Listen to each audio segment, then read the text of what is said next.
ఉమ్మడి గుంటూరు కృష్ణా జిల్లాల పట్టభద్రుల ఎమ్మెల్సీ స్థానానికి కూటమి ప్రభుత్వం నాయకులు బలపరిచిన ఆలపాటి రాజప్రసాద్ క్యాంపు కార్యాలయాన్ని ప్రారంభించారు పార్టీ నేతలు. ఈ సందర్భంగా వారు మాట్లాడారు.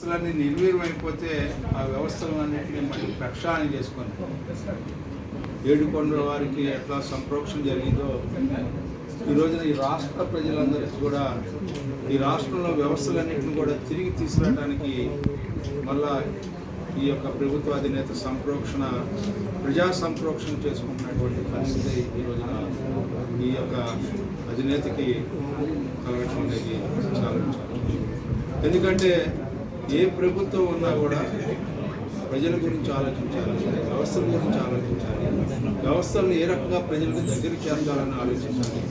అది మర్చిపోయి దీపం ఉండగానే ఇల్లు చక్కపెట్టుకున్న రీతిలో పాలన జరిగినటువంటి పాలన మనం చూసాం ఈ రోజున.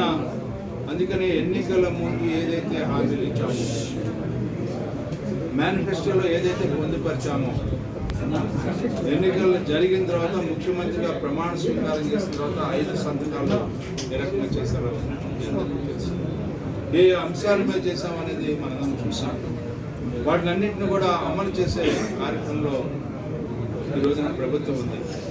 ప్రతి ఒక్క హామీని ఏ విశ్వాసంతో అయితే నమ్మకంతో ఇచ్చారో ఆ హామీలన్నింటినీ కూడా మరి ముఖ్యంగా ఉద్యోగ అవకాశాలను పెంచడానికి పరిశ్రమను తీసుకొస్తా ఉన్నారు. నిరుద్యోగాన్ని పోగొట్టాలనే ప్రయత్నంలో ప్రతి అణువును కూడా ప్రతి నిత్యం కూడా ఈ రోజున చేస్తున్నటువంటి ప్రభుత్వం మనం చేస్తున్నాం. వాళ్ళ ఎంప్లాయీస్ కూడా ఎన్నో అంశాల్లో గతంలో జరిగిన నష్టాన్ని